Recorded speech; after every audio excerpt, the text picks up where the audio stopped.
একটা বিষয় একটু বলবেন। শিবিরের পক্ষ থেকে অনেক আগেই অভিযোগ করা হচ্ছিল, তারা বিভিন্ন সময় বলছিল যে বিএনপি আসলে নিজেদের কথা না রেখে জনগণের সঙ্গে প্রতারণা করেছে। একই কথা জামাত আমির তিনিও বললেন, একই কথা নাহিদ ইসলামও বললেন। সরকারের বয়স যেখানে 4 মাসও হয়নি, সেখানে প্রতারণা শব্দটা ব্যবহার করাটা সমীচীন হচ্ছে কিনা এখন? আমি মনে করি প্রতারণার শব্দটা যথার্থভাবে ব্যবহার হচ্ছে। কারণ দেখেন, বিএনপি কিন্তু একটা ইলেকশন ম্যানিফেস্টো দিয়ে সে জনগণের তার কনসার্ন আদায় করেছে এবং সরকার গঠন করেছে যথানিয়মে এবং দায়িত্ব পালন করছে।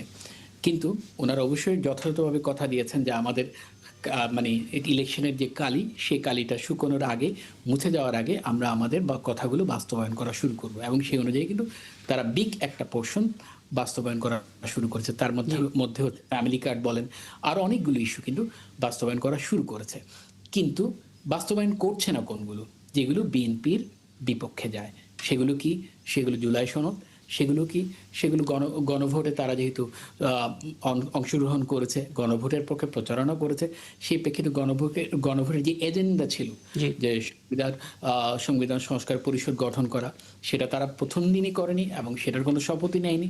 সাবসিকুয়েন্টলি যদি আমরা ধরে নেই জুলাই সনদ বা গণভোট একটা মৃত ধরি, তাহলে যদি বিএনপি তার ম্যানিফেস্টোতে কিন্তু সেই জিনিসগুলো এনগালফ করেছে, যে জুলাই সনদের অনেকগুলো ইস্যু, কিন্তু সেগুলো তারা বাস্তবায়ন করছে না। বরঞ্চ যে সেই সময়কার অন্তর্বর্তী সরকার যে 133টা অর্ডিন্যান্স পাশ করে গেছে, তার মধ্যে কিন্তু প্রায় 29টার মতো আচ্ছা, আমি এই পর্যন্ত রাখি, তারপরে